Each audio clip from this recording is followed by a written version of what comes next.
जय हिंद बच्चों। आइए चलते हैं फ्यूचर टेंस की तरफ। फ्यूचर टेंस में भी पहले हम पढ़ेंगे फ्यूचर इंडेफिनिट टेंस, यानी वो टेंस इंडेफिनिट टेंस होता है जिसमें टाइम फिक्स ना हो। टाइम फिक्स कैसा? क्रिया कब पूरी होगी इसके बारे में हमें पता ही ना हो, उसको इंडेफिनिट टेंस कहते हैं। और फ्यूचर इंडेफिनिट टेंस, जैसे मैं पढ़ूंगा, कब पढ़ूंगा टाइम फिक्स नहीं है। मैं खाना खाऊंगा, कब खाऊंगा टाइम फिक्स नहीं है। तुम सब घर जाओगे, कब जाएंगे टाइम फिक्स नहीं है। तो सब एग्जाम्पल्स हैं फ्यूचर इंडेफिनिट टेंस की। जिन हिंदी वाक्यों के अंत में ऐसे शब्द आए जिनके अंत में आए गा, गे या गी, तो समझ लीजिए कि वो फ्यूचर इंडेफिनिट टेंस है। इसमें क्रिया पूरी भविष्य में होनी होती है। जिसमें क्रिया पूरी हो जाए और अंत में गा, गे, गी आ जाए तो समझ लीजिए कि वो फ्यूचर इंडेफिनिट टेंस नहीं है। क्रिया भविष्य में पूरी होगी, जैसे मैंने बताया मैं जाऊंगा या मैं खाऊंगा, उसमें क्रिया पूरी हुई नहीं है, आगे होगी।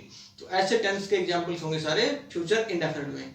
हेल्पिंग वर्ब देखिए, शैल और विल, ये दो हेल्पिंग वर्ब होती हैं फ्यूचर इंडेफिनिट में। आई और वी, इन दो शब्दों के साथ शैल का इस्तेमाल होता है, बाकी सभी के साथ इस टेंस में विल यूज होगा। लेकिन मॉडर्न इंग्लिश में एक बदलाव आया है, एक परिवर्तन हुआ है, क्योंकि लैंग्वेज हमेशा कोई भी भाषा हो परिवर्तनशील रहती है। तो इंग्लिश में जो मॉडर्न इंग्लिश है उसमें क्या हो गया है कि शैल के प्रयोग को रोक दिया गया है, बिल्कुल ही रोक दिया गया है, कम कर दिया गया है पूरी तरह से। और मॉडर्न इंग्लिश में विल को ही शैल की जगह हर जगह यूज किया जा रहा है। यानी विल और शैल में हम फ्यूचर टेंस में कौन सा कब कहाँ इस्तेमाल करें, इस कॉम्प्लेक्सिटी को, इस मुश्किल को दूर करने के लिए मॉडर्न इंग्लिश में हर जगह पे पूरे फ्यूचर टेंस में हम विल का इस्तेमाल करेंगे, शैल का इस्तेमाल नहीं करेंगे। हालांकि शैल का इस्तेमाल होता जरूर है फ्यूचर टेंस में, लेकिन आजकल ये कॉम्पिटिटिव एग्जाम्स के लेवल पे होता है, वहां पे जांचा जाता है आपकी नॉलेज का लेवल।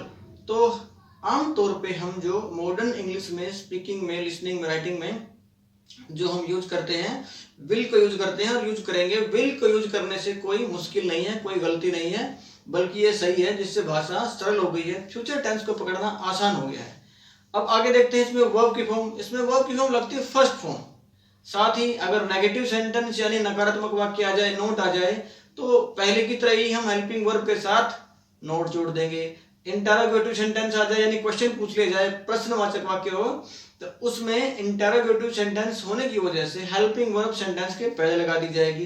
तो ये है हमारे फ्यूचर इंडेफिनिट टेंस के मेन रूल्स। आइए देखते हैं एग्जाम्पल से। सबसे पहले एक शैल का मैं आपको एग्जाम्पल देता हूं। होता क्या है कि शैल का इस्तेमाल आमतौर पे वहां पे किया जाता है सेकंड पर्सन में और थर्ड पर्सन में, जहां पे कोई काम को करने का पूरा प्रॉमिस किया जाए, भाई मैं तो ये काम को करूंगा ही करूंगा, तो वहां पे शैल का इस्तेमाल होता है। ऐसे में देखिए, सेकंड पर्सन और थर्ड पर्सन में जब शैल का इस्तेमाल होगा तो उसका मतलब होगा कि वो इंसान परफेक्टली या पूरी तरह से उस काम को करेगा ही करेगा। जैसे एक एग्जांपल रखा है मैंने आपको बताने के लिए, जैसे वह माता पिता का सम्मान करेगा। इसका मतलब यह है कि ही हमारा थर्ड पर्सन आ गया है, और थर्ड पर्सन और सेकंड पर्सन के साथ जब शैल का यूज होगा, मतलब है कि वो प्रॉमिस कर रहा है, पक्का वादा कर रहा है कि वो काम को करेगा ही करेगा। तो हम यहाँ पे अब शैल का इस्तेमाल कर सकते हैं, लेकिन जैसा कि मैंने पहले बताया, हम फ्यूचर टेंस में जब भी यूज करेंगे तो शैल को यूज करने की जरूरत नहीं है, विल का यूज करेंगे। यहाँ मैं सिर्फ आपको एक शैल का प्रयोग करने के लिए एग्जाम्पल के तौर पर दे रहा हूं, नहीं तो हम आगे हर एग्जाम्पल में विल को ही यूज करेंगे। तो वह माता पिता का सम्मान करेगा, मतलब ये प्रोमिस कर रहा है कि वो अपने माता पिता का सम्मान, उनकी इज्जत करेगा ही करेगा। तो पहले third person, he shall give respect to his parents. He shall give respect to his parents, यानी वो उसके माता पिता को, पेरेंट्स मतलब माता पिता, गिव रिस्पेक्ट का मतलब होता है सम्मान देना, सम्मान करना या आदर करना। तो वह अपने माता पिता का सम्मान करेगा। यहाँ पे हमने शैल यूज किया सिर्फ एक एग्जाम्पल के तौर पे, इसको यूज कहाँ करना है या कैसे करना है। एक छोटा सा एग्जाम्पल है। डिटेल में जानने के लिए जो कॉम्पिटेटिव एग्जाम्स की तैयारी करना चाहते हैं वो कई तरह के रेफरेंसेस का यूज कर सकते हैं। आमतौर पे हम मॉडर्न इंग्लिश के हिसाब से हर जगह पे विल का इस्तेमाल करेंगे। आइए प्रैक्टिस करते हैं प्रॉपरली विल के साथ ही। शैल का इस्तेमाल हमने अब नहीं करना है, इंग्लिश में मॉडर्न इंग्लिश के हिसाब से जो आजकल चल रही है स्वीकार कर ली गई है। देखिए पहले राम घर जाएगा, अंत में देखिए गा आ गया है, इसका मतलब ये है कि ये फ्यूचर इंडेफिनिट टेंस का एग्जांपल है। राम घर जाएगा, अब इसमें ना तो नहीं है यानी नोट भी नहीं है, क्वेश्चन भी नहीं पूछा यानी ये इंटरोगेटिव सेंटेंस भी नहीं है, मतलब है कि ये सिंपल सेंटेंस है यानी ये सकारात्मक वाक्य है। इंग्लिश में इसको कहेंगे हम अफर्मेटिव सेंटेंस, सकारात्मक वाक्य, पॉजिटिव सेंटेंस। ऐसे में राम विल, हम हेल्पिंग वर्ब विल का यूज करेंगे पूरे फ्यूचर टेंस में। राम विल गो है हमारी फर्स्ट फॉर्म, वर्ब है हमारी गो, तो फर्स्ट फॉर्म आएगी Ram will go to home, Ram will go to home. ये हो गया हमारा ट्रांसलेशन फर्स्ट एग्जांपल का। पूरा का पूरा फ्यूचर टेंस बहुत ही अब इजी हो गया है विल के यूज करने का। राम घर नहीं जाएगा, अब देखिए यहाँ पे नहीं आ गया यानी कि नेगेटिव सेंटेंस आ गया। नेगेटिव सेंटेंस का मतलब है हेल्पिंग वर्ब के साथ नोट को ऐड करना है। राम विल नोट जोड़ देंगे हम नेगेटिव सेंटेंस की वजह से, go first form to home, Ram will not go to home. क्या राम घर नहीं जाएगा? अब देखिए यहाँ पे इंटरोगेटिव सेंटेंस हो गया है, नेगेटिव भी हो गया है, मतलब क्या है कि अब हम यहाँ पे जो हेल्पिंग वर्ब है वो सेंटेंस में पहले लिखेंगे। क्या राम घर नहीं जाएगा, हेल्पिंग वर्ब यूज करेंगे हम सिर्फ एक विल, तो विल राम अब not go to home, question mark, will Ram not go to home. इसके बाद देखिए हम खाना नहीं खाएंगे, अब देखिए यहाँ पे नहीं आ गया, नोट यानी हेल्पिंग वर्ब के साथ नोट जोड़ देंगे। अंत में गे आ गया, यहाँ पे गा गेगी आ गए तो समझ लीजिए फ्यूचर इंडेफिनिट टेंस है। हम खाना नहीं खाएंगे, हम मतलब वी विल, हेल्पिंग वर्ब एक यूज करेंगे हम, वी विल नॉट खाना, ईट फर्स्ट फॉर्म हमारी ईट मतलब खाना, we will not eat the food यानी भोजन, हम खाना नहीं खाएंगे। क्या हम खाना नहीं खाएंगे? अब देखिए यहाँ पे इंटरोगेटिव सेंटेंस भी यानी क्वेश्चन आ गया है, नहीं आ गया है नेगेटिव सेंटेंस भी है, गे आ गया अंत में मतलब उन्हें पहचान लिया, ये फ्यूचर इंडेफिनिट टेंस का एग्जांपल है। तो अगर इंटरोगेटिव सेंटेंस है तो हम पहले हेल्पिंग वर्ब को पहले लिखेंगे, तो हेल्पिंग वर्ब हम यूज करेंगे will we not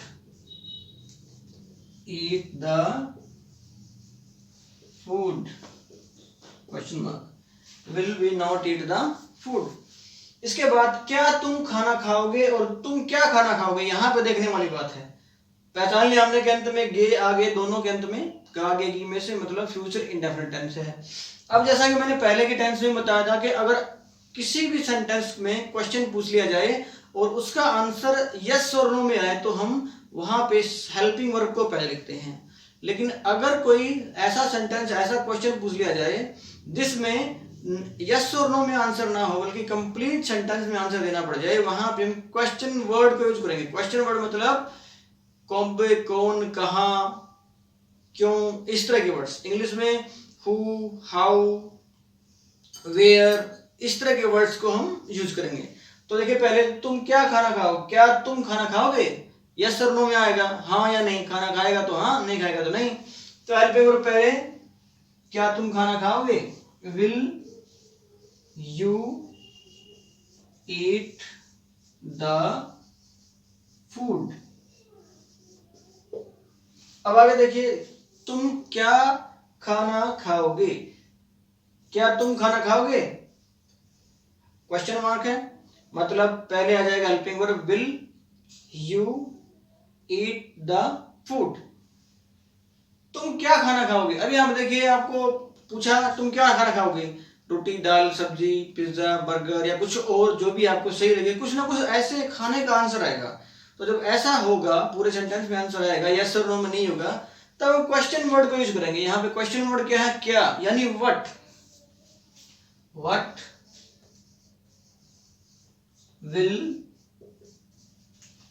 you eat the food, what will you eat the food, यानी तुम क्या खाना खाओगे, यानी खाने में क्या पसंद करोगे। तो अब देखिए हमने एक बात का ध्यान रखना है, पूरे फ्यूचर टेंस में मॉडर्न इंग्लिश के हिसाब से अब शैल की जगह पे हम विल का यूज कर सकते हैं। इससे इंग्लिश में फ्यूचर टेंस को पकड़ना और आसान हो गया है। हालांकि शैल का इस्तेमाल आज भी हो रहा है, लेकिन कॉम्पिटिटिव एग्जाम्स में जहां पे इंग्लिश लैंग्वेज की फ्रीक्वेंसी को, इंग्लिश लैंग्वेज की नॉलेज को परखने के लिए कि जो कैंडिडेट्स आ रहे हैं उनकी कहाँ तक डीप नॉलेज है इंग्लिश में, वहां पर इसको जांचा जा सकता है। लेकिन मॉडर्न इंग्लिश के हिसाब से हम पूरे फ्यूचर टेंस में सिर्फ विल को यूज करेंगे और इसमें कोई गलती नहीं है, ये बिल्कुल ठीक है, इसको मान लिया गया है। तो फ्यूचर कंटिन्यूस टेंस में हम फिर मिलेंगे जल्दी ही, तब तक के लिए जय हिंद।